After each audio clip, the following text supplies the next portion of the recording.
मंजिल यूं ही नहीं मिलती राही को, जुनून सा दिल में जगाना पड़ता है।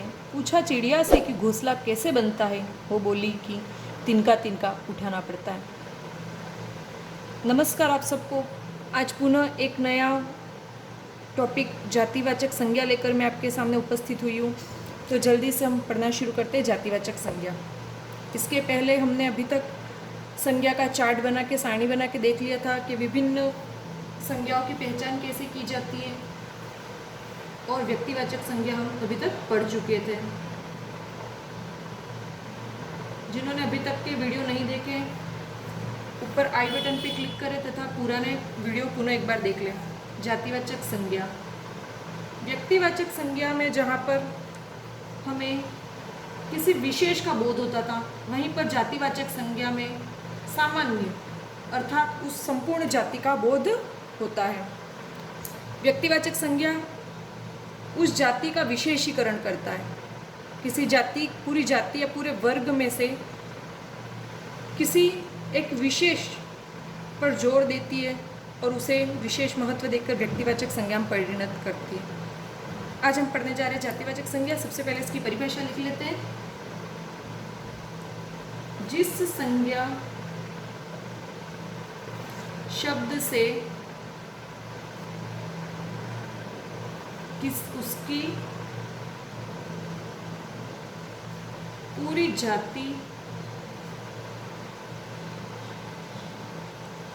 या वर्ग का बोध होता है,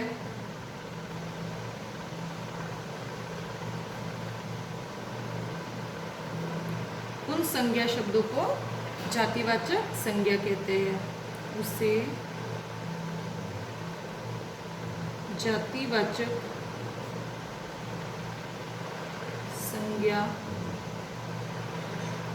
कहते हैं। यह हो गई हमारी संज्ञा की परिभाषा।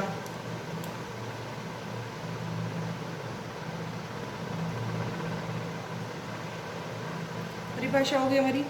जिस संज्ञा शब्द से उसकी पूरी जाति या वर्ग का बोध होता है, उसे जातिवाचक संज्ञा कहते हैं।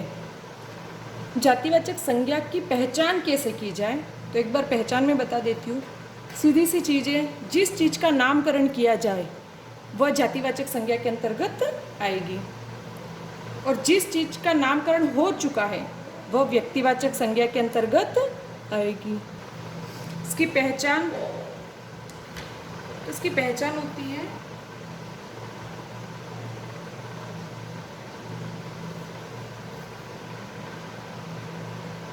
जिसका अर्थात जिस चीज का नामकरण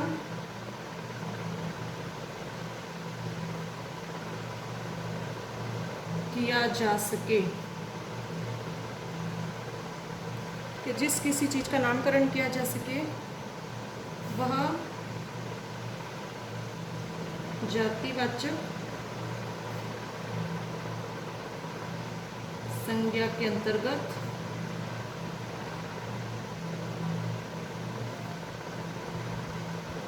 आएगा। अब उदाहरण देख लेते हैं। जैसे पहाड़ या पर्वत, नदी इत्यादि। लेकिन जिसका नामकरण हो चुका हो, जिसका नामकरण कर दिया हो,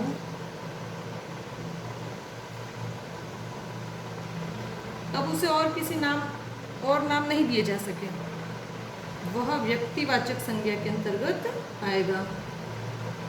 व्यक्तिवाचक संज्ञा के अंतर्गत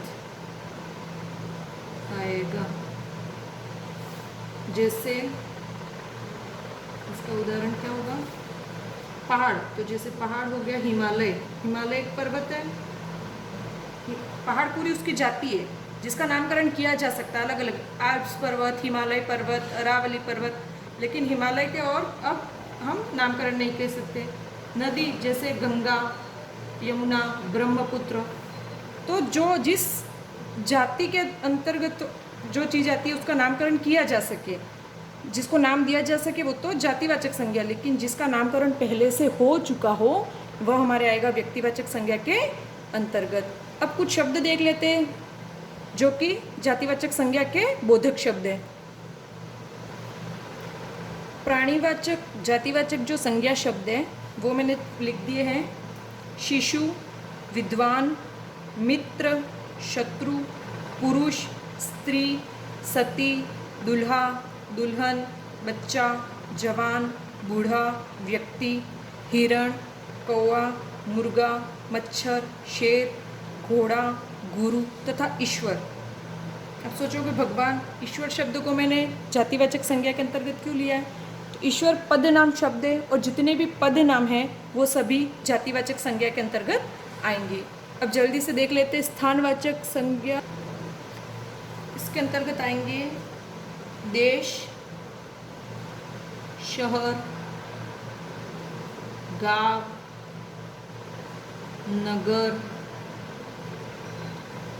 और भी अपन ले सकते हैं गली, मोहल्ला इत्यादि। ये जितने भी शब्द हैं वो सारे शब्द स्थान को इस किसी भी जातिवाचक स्थानवाचक शब्द है। अगला है वस्तुवाचक।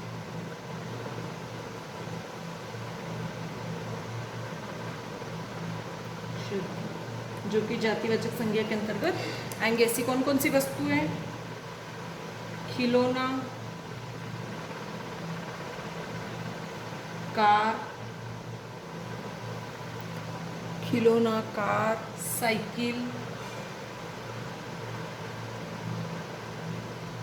खिलौना, साबुन, पुस्तक, पंखा, दरवाज़ा, जो भी हमारे आसपास चीज़ें दिख रही है हमें, पहाड़, नदी, पेड़, फूल तथा झरना आदि बहुत सारी और भी चीज़ें हो सकती है। अब हम जल्दी से इसके उदाहरण देख लेते हैं। उदाहरणों से आपको और भी ज़्यादा स्पष्ट हो जाएगा।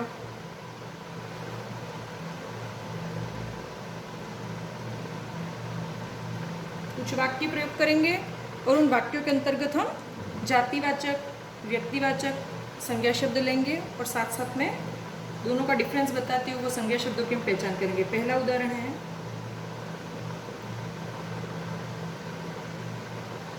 माता बालक की प्रथम गुरु होती है।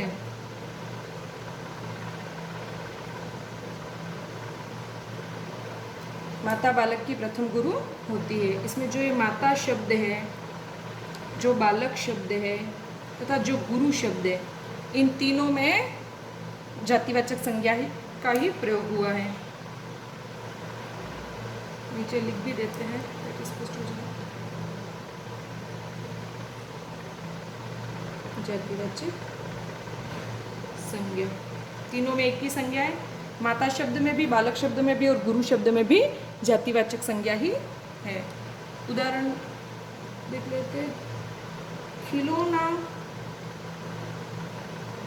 टूटते ही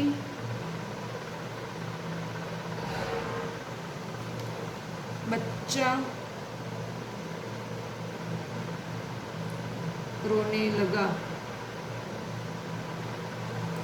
छोटे बच्चों को अपने खिलौनों से बहुत लगाव होता है, जैसे ही खिलौने टूट जाते वो रोते हैं। तो यहाँ पर जो खिलौना शब्द है और जो बच्चा शब्द है, ये दोनों ही शब्द जातिवाचक संज्ञा शब्द है।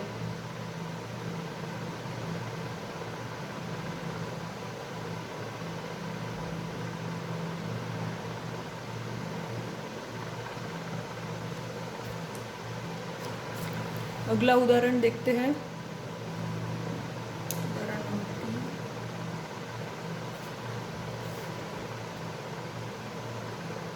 मुझे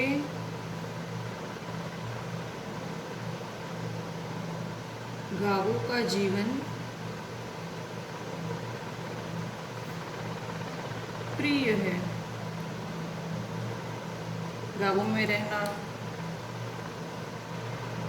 तो गांव ये जो शब्द है वो भले बहुवचन में प्रयुक्त हुआ है ना। उसके बाद है अगला उदाहरण देखते हैं।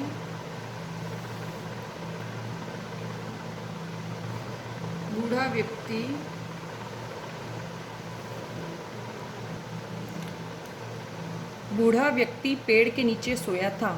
बूढ़ा तथा पेड़ दोनों जातिवाचक संज्ञा के अंतर्गत आएंगे। अगला उदाहरण है, मेरे घर के पास एक झरना बहता है। घर जो शब्द है, घर शब्द में तथा झरना शब्द दोनों जातिवाचक संज्ञा के अंतर्गत आएंगे। वह तंग गली से गुजरेगा। गली जो शब्द है वह भी जातिवाचक संज्ञा के अंतर्गत आएगा। अगला उदाहरण है, उसने मेरे मुंह पर दरवाज़ा बंद कर दिया। दरवाज़ा शब्द जातिवाचक संज्ञा के अंतर्गत। ईश्वर हमें सद्बुद्धि प्रदान करे। ईश्वर पदनाम होने की खातिर इस शब्द में भी जातिवाचक संज्ञा का प्रयोग होगा। अगला उदाहरण देखते हैं। उसके पास एक घोड़ा है। घोड़ा शब्द जातिवाचक संज्ञा के अंतर्गत, लेकिन यहाँ पर एक नोट डाल देते हैं। चेतक महाराणा प्रताप का घोड़ा था। यहाँ पर घोड़ा एक संपूर्ण जाति है। मैंने कहा था जिसका नामकरण किया जा सके। जब इसका हमने नामकरण कर दिया चेतक, तब वह व्यक्तिवाचक संज्ञा के अंतर्गत आएगा। तो यहाँ पर ये जो चेतक घोड़ा है वो व्यक्तिवाचक संज्ञा के अंतर्गत आएगा। है भले वो भी घोड़ा, लेकिन उसको हमने नाम विशेष दे दिया, इसलिए यह व्यक्तिवाचक संज्ञा के अंतर्गत। बाकी संपूर्ण घोड़े जितने भी हैं वो जातिवाचक संज्ञा के अंतर्गत आएंगे। यहाँ पर हमारी जातिवाचक संज्ञा समाप्त होती है। जातिवाचक संज्ञा की सीधी सी पहचान है कि शब्द उसकी पूरी जाति या वर्ग का बोध कराते हो तथा उनका नामकरण यदि किया जा सकता हो तो वो जातिवाचक संज्ञा के अंतर्गत आएंगे। जातिवाचक संज्ञा समूहवाचक संज्ञा के अंतर जो भेद है, जो बहुत मामूली सा अंतर है, वो हमें उस वाक्य को पढ़कर ही पता चलेगा। तो अगले वीडियो में हम समूहवाचक संज्ञा पढ़ेंगे, जिसके माध्यम से जातिवाचक संज्ञा और समूहवाचक संज्ञा के में भेद करना हम और भी ज़्यादा अच्छे से सीख जाएंगे। हमें स्पष्ट हो जाएगा कि कहाँ पर जातिवाचक संज्ञा आएगी और कहाँ पर समूहवाचक संज्ञा आएगी, क्योंकि किसी शब्द विशेष में जातिवाचक संज्ञा भी हो सकती है, लेकिन वाक्य के प्रयोग के आधार पर वही शब्द समूहवाचक संज्ञा के अंतर्गत भी आएगा। ये जो डिफरेंस है वो हम हमारे अगले वीडियो समूहवाचक संज्ञा के अंतर्गत और भी ज़्यादा अच्छे से पढ़ेंगे। तब तक के लिए मैं आपसे विदा लेती हूँ। धन्यवाद। शुभ रात्रि।